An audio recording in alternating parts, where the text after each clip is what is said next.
estudos da doutrina dos Espíritos. Uma realização do Lar Espiritual Seara de José. Coordenação de Newton Júnior e supervisão do nosso querido e amigo José Ferro. Estamos de volta, o primeiro programa do ano de 2023. E esse ano, o NED veio cheio de novidades, galera. O cenário novo, diferente, parceiros novos, já vamos conversar com nosso querido amigo Alexandre.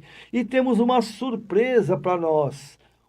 O NED, como eu costumo dizer, o NED é meu, é seu, é nosso. E agora também é do Nedinho, a nossa mascote que estará sempre conosco às quintas-feiras, às 20 horas. E o Nedinho conta com vocês, hein?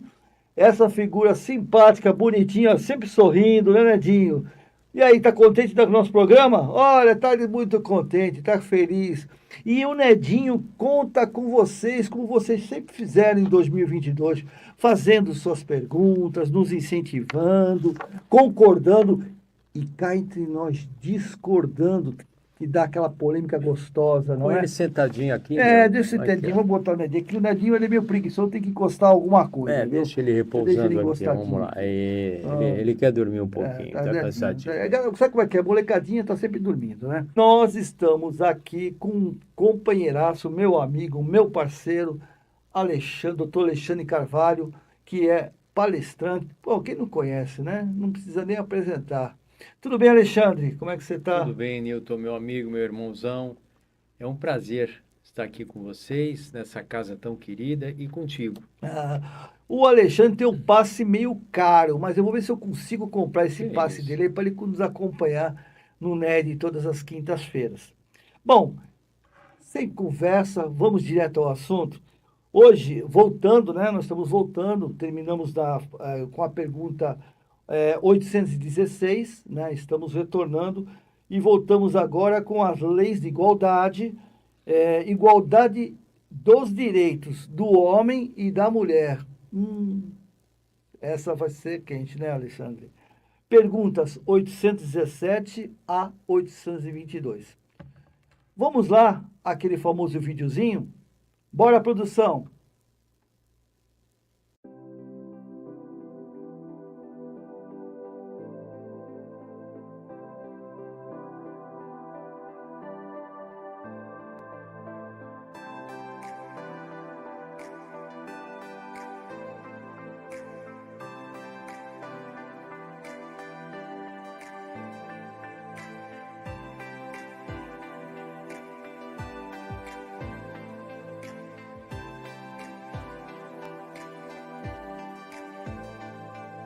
Capítulo 9. Lei de Igualdade. Igualdade dos direitos do homem e da mulher.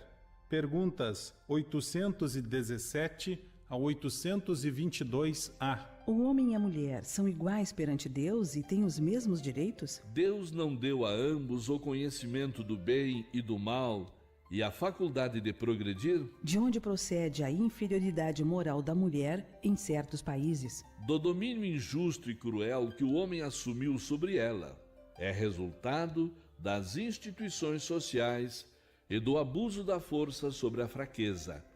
Entre homens moralmente pouco adiantados, a força faz o direito. Com que objetivo a mulher, do ponto de vista físico, é mais fraca do que o homem? Para lhe determinar funções especiais. Cabe ao homem, por ser o mais forte, os trabalhos rudes, à mulher, os trabalhos leves. A ambos o dever de se ajudarem mutuamente a suportar as provas de uma vida cheia de amargor. A fraqueza física da mulher não a coloca naturalmente sob a dependência do homem? Deus deu a uns a força para protegerem o fraco e não para o escravizarem. Deus apropriou a organização de cada ser as funções que lhe cumprem desempenhar. Se deu à mulher menor força física, deu-lhe ao mesmo tempo maior sensibilidade em relação com a delicadeza das funções maternais e com a fraqueza dos seres confiados aos seus cuidados. As funções a que a mulher é destinada pela natureza terão importância tão grande quanto às conferidas ao homem? Sim, e até maiores. É ela quem lhe dá as primeiras noções da vida. Sendo os homens iguais perante a lei de Deus, devem sê-lo igualmente perante as leis humanas? O primeiro princípio de justiça é este: não façais aos outros o que não gostaríeis que vos fizessem. Sendo assim, uma legislação, para ser perfeitamente justa, deve consagrar a igualdade dos direitos do homem e da mulher? De direitos, sim. De funções, não. É preciso que cada um tenha um lugar determinado, que o homem se ocupe do exterior e a mulher do interior, cada um de acordo com a sua aptidão. A lei humana, para ser justa, deve consagrar a igualdade dos direitos do homem e da mulher. Qualquer privilégio concedido a um ou a outro é contrário à justiça. A emancipação da mulher acompanha o progresso da civilização. Sua escravização marcha com a barbárie. Os sexos, aliás, só existem na organização física, já que os espíritos podem encarnar num e noutro. Sob esse aspecto, não há nenhuma diferença entre eles, devendo, por conseguinte, gozar dos mesmos direitos. Então, pessoal, vocês perceberam que para a doutrina dos espíritos não existe desigualdade com relação ao espírito, né?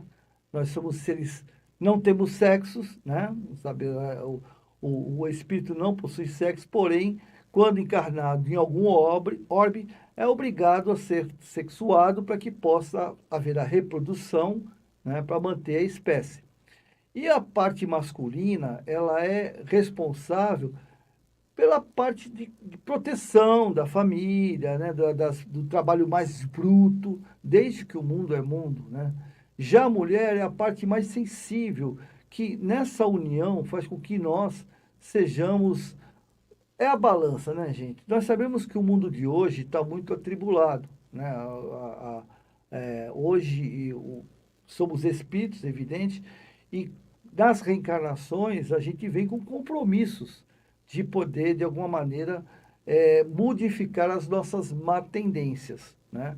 Tanto o homem quanto a mulher, ou seja, tanto o espírito encarnado no sexo feminino como no masculino. E nesse processo de cada um, às vezes há o conflito. E o homem, atualmente, tem se mostrado ainda trazendo sua ancestralidade, da brutalidade, né, de querer se impor, apesar que a mulher, né, ela já está sendo mais respeitada do que antigamente, mas não tanto quanto mereceria, né, Alexandre? Claro. Porque ela tem um fator importantíssimo na família, né, Alexandre?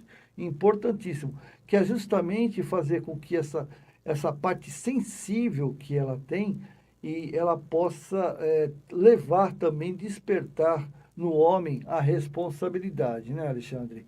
Com relação a isso.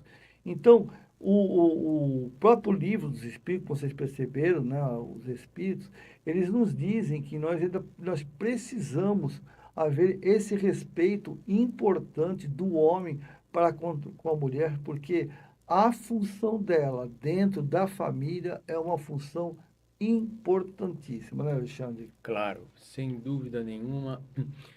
E é interessante nós fazermos aí uma observação. Essas questões colocam o homem exatamente no mesmo nível de importância, ou até um pouquinho aquém das mulheres. Mas, enfim, há uma igualdade entre ambos absoluta. O que os separa, os homens das mulheres, são as suas condições e as atividades que eles vão exercer em decorrência dessas condições individuais. E em 1857, quando foi editado o Livro dos Espíritos, que nós acabamos agora vocês acabaram de ver as perguntas e respostas, já se estabelecia e se estabeleceu essa igualdade quando a sociedade não encarava a mulher com igualdade. Perfeito. A mulher no Brasil sequer votava. A mulher era, naquele período, considerada um ser ainda inferior ao homem, sob o ponto de vista social, sob o ponto de vista, inclusive, intelectual. Por isso que não lhes davam as oportunidades que os homens tinham. E já naquela época, a doutrina que se iniciou, o assentamento dela com o Livro dos Espíritos, já nos trouxe essa orientação, essa verdade que nós estamos trabalhando com ela até os dias atuais. Estamos tentando corrigir essa grande falta do passado, dos homens com relação às mulheres. Mas é interessante também, né, Newton, nós falarmos que é necessário que todos nós, em algum momento, estejamos aqui no planeta Terra encarnados tanto na condição feminina quanto na condição masculina. Porque cada condição, masculina ou feminina, vai nos dar as experiências próprias e compatíveis com ela. E no processo da evolução, do progresso moral, sobretudo o progresso moral que nós temos que conquistar, é essencial e indispensável que nós migremos de uma condição para outra, da masculina para a feminina e vice-versa, para experimentarmos todas as atividades, todas, inclusive as sensações, porque a maternidade é única, pertinentes a cada uma dessas condições. Então, no contexto da evolução e do progresso, a reencarnação como homem e como mulher de um mesmo espírito é indispensável e é absolutamente certa. Isso não só, não é que pode ocorrer, isso ocorre como um processo de amadurecimento do espírito. De crescimento, né? De crescimento, de evolução. Eu acho, assim, que dentro desse processo de amadurecimento, por o homem, né, ser mais embrutecido, né, que eu acredito, eu não tenho bases, né, para afirmar, mas tenho como reflexão. O homem, ele normalmente, ainda mais o homem machista, ele ainda não passou pelo projeto feminino, eu acredito eu, né, assim, porque pela brutalidade, porque o espírito ele sempre evolui, né, a gente nunca regride. E também não estaciona. Alguns falam assim, a gente pode não regredir, mas estaciona. Não estaciona. No universo, nada estaciona. Nada fica em inércia. É que, às vezes, as passadas são tão curtas que não se percebe o andar, né? A evolução. Claro. Então, mas não existe inércia.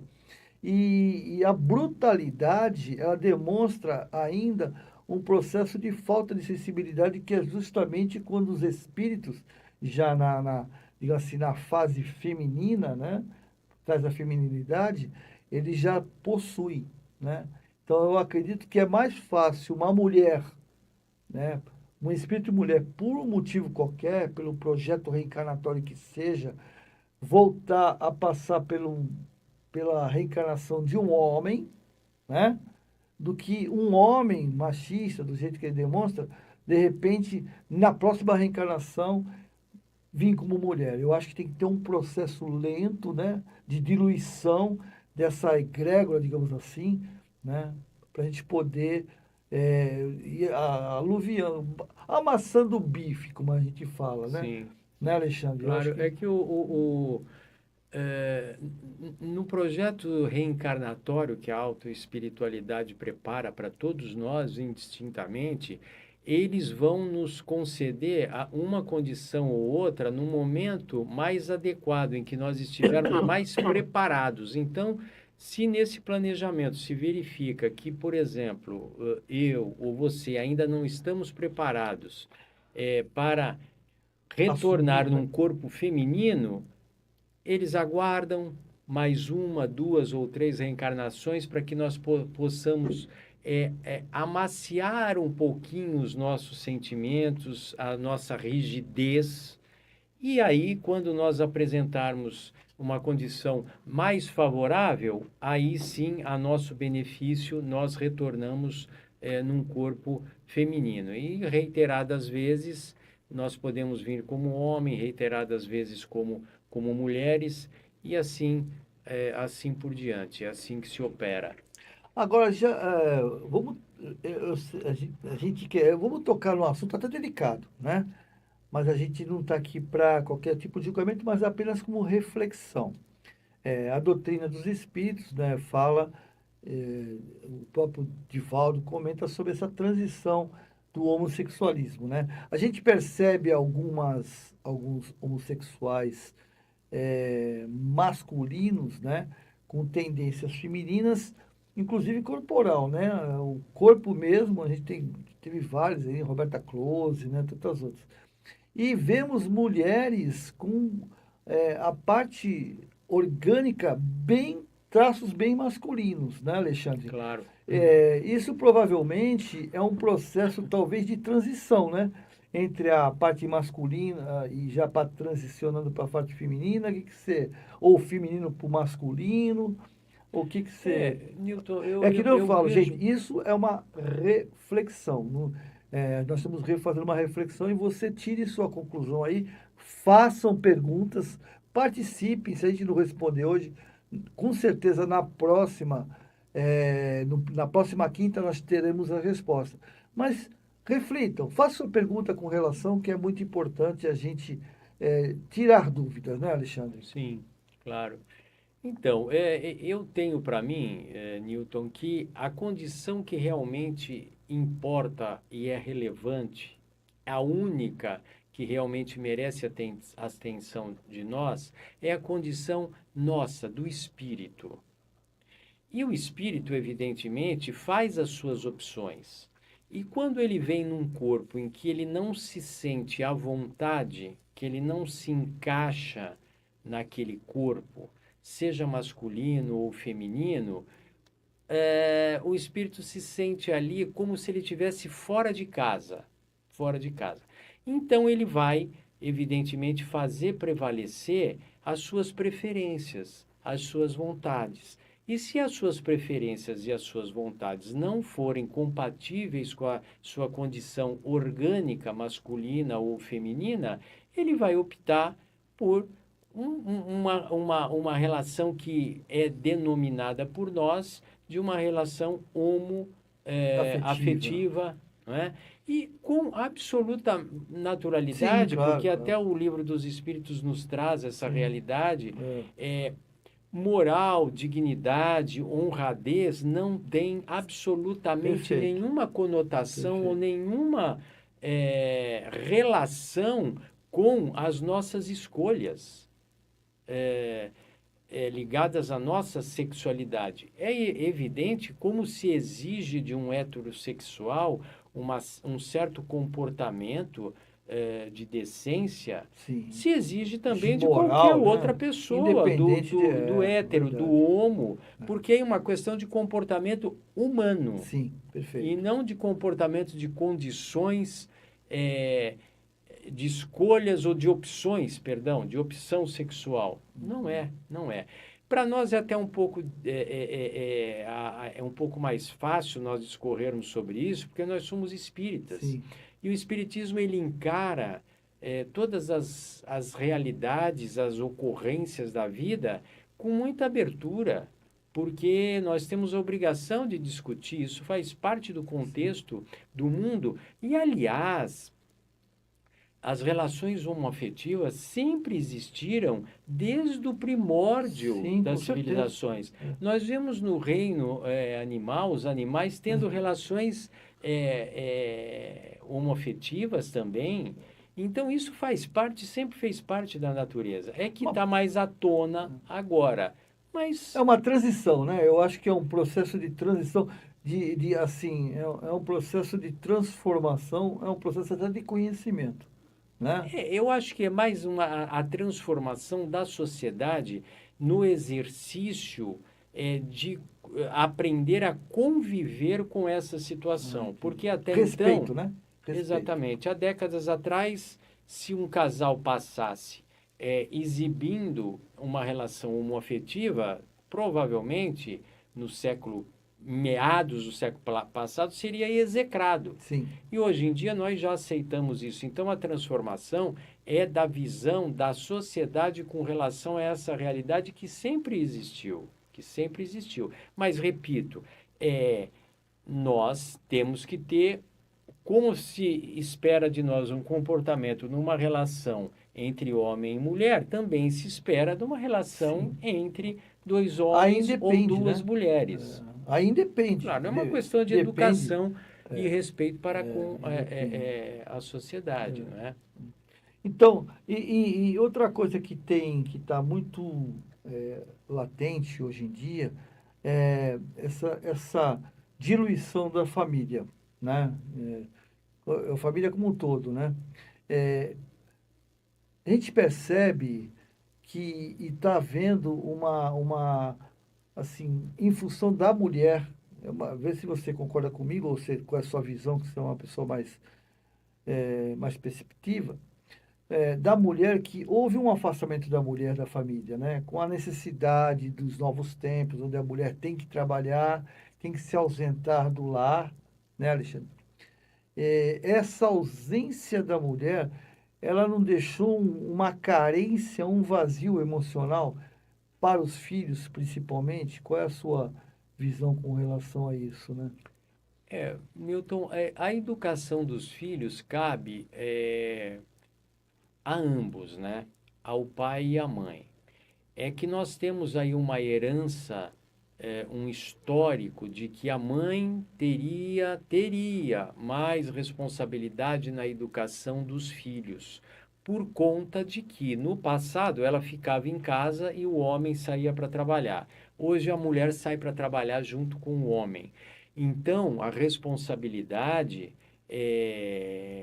a responsabilidade de educação é recíproca e de uma forma absolutamente igualitária. Tanto é que a própria legislação evoluiu e hoje existe a guarda compartilhada dos filhos. A legislação teve essa percepção da mudança social, dessa estrutura familiar, ou melhor, estrutura não, corrijo, desse comportamento familiar, até imposto pela própria necessidade, não é? Teve essa percepção e instituiu, há não muito tempo atrás, a guarda compartilhada. Exatamente dizendo o seguinte: olha, a responsabilidade é dos dois. Então, é lógico que quando a mulher e quando o homem se ausenta de casa e não dão a atenção devida aos filhos, porque trabalhar todos nós necessitamos. A minha esposa trabalhou a vida inteira, se aposentou agora, eu também tenho as minhas atividades, e nem por isso as nossas duas filhas deixaram de ser, modéstia à parte, muito bem educadas, e hoje são mulheres que eu me orgulho delas. Fico tranquilo, aonde elas estão, eu sei que elas estão respeitando as pessoas, estão exteriorizando a educação que receberam. Bacana. Mas por quê? Porque nós, no tempo vago, à noite, nos fins de semana, sempre quando podíamos, sentávamos para almoçar e jantar juntos. Sempre quando podíamos. É uma questão de você disciplinar a sua vida e estabelecer momentos para as múltiplas tarefas que nós temos que fazer. E a tarefa mais importante é educar os filhos. Então, quando tem uma ausência do pai ou da mãe, sempre fica um vácuo. Sempre fica um vácuo. Mas não seria da mulher especificamente. Eu costumo dizer, fora desse contexto de discussão familiar, quando o pai, porque é interessante, o menino homem, ele tem, numa fase geralmente é na pré, você que é psicoterapeuta, você sabe disso. Na pré-adolescência, 12, 11, 12 anos, 10, 11, 12 anos, o pai dele se transforma no ídolo dele, é o referencial. Pelo menos na nossa geração, era assim, porque os meios de comunicação, a internet, não estavam presentes. Então, o pai é o ídolo. Quando o pai se ausenta de casa e, sobretudo, da educação do filho, esse pré-adolescente perde o referencial do ídolo. Aí ele vai buscar o ídolo aonde? No traficante de entorpecente, no malandro que quer fazer inicialmente pequenos furtos e dos pequenos se transformam nos maiores, dos furtos passam para o roubo e assim Em sucessivamente. supostos líderes, né? Em supostos Exatamente, ele líderes, supostos substitui a líderes. figura do líder que teria, por natureza, que ele projetaria no pai, transferência, né? pela ausência, ele transfere aquele sentimento para por exemplo, traficante Se ele, dá, de se ele der azar de o que estiver mais perto dele, uma referência, ser um traficante, então é o que mais estiver É o que mais- ali para atender aos seus anseios e às suas Seu vazio expectativas emocional, né? de identificar um líder. Então, isso, a mulher é um exemplo da ausência do homem. Agora, evidentemente, a mãe, se ausentar, vai produzir também um efeito negativo na educação dos filhos. Não é a ausência física, nós não estamos nos referindo à ausência física, sim. porque hoje todo Bem mundo lembrado. sai de manhã e volta à noite para casa. Mas é a presença, é o filho saber que num momento de dificuldade ele encontra o pai e a mãe imediatamente, liga e eles estão aqui. Sim. E é o diálogo. O diálogo é fundamental. Talvez o que tenhamos perdido um pouco, Newton, na nossa sociedade foi o diálogo. O diálogo entre amigos, pais e filhos, mas sem perder a O respeito. autoridade de pai e mãe. Porque o pai e a mãe têm uma função divina, e na medida em que nós nos igualamos aos amigos de rua dos nossos filhos e das nossas filhas, Perdemos. sem termos o traquejo de mantermos ali uma, uma, uma autoridade, sim, pela experiência e pelo que Deus e a natureza nos deu, que foi a condição paterna e materna, aí fica um pouco mais difícil você conciliar essa relação pais e filhos. Que você lembrou bem que, na realidade, a presença física não significa que você está presente emocionalmente, né? Que são os famosos corpos presentes, mas assim, o espírito, a alma, né? A sensibilidade e a amorosidade ausente, né? Então, é muito importante que isso a gente possa trazer essa sensibilidade como pai, como mãe, trazer de volta as nossas crianças.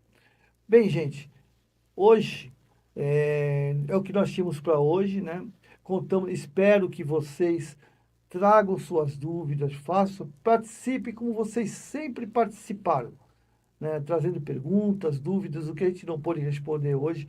Com certeza, na próxima quinta, nós traremos as dúvidas, independente se ela está na pergunta, né? Na sequência da pergunta ou não.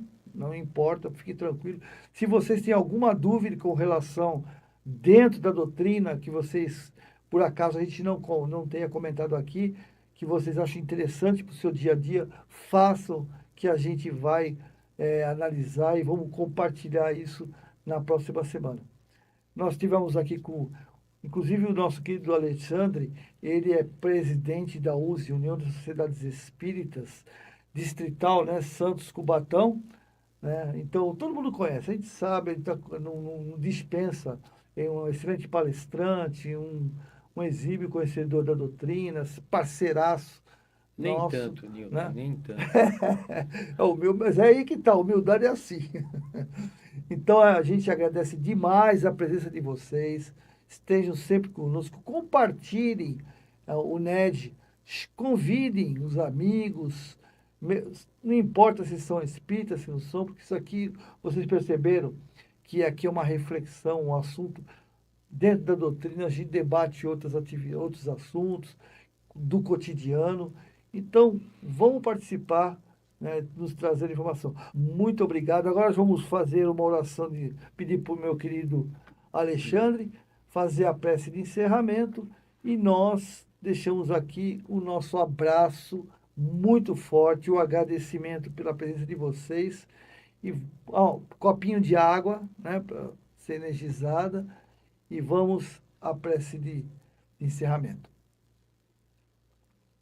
Vamos agradecer sempre as oportunidades de vida que temos. Acho que só temos mesmo a agradecer,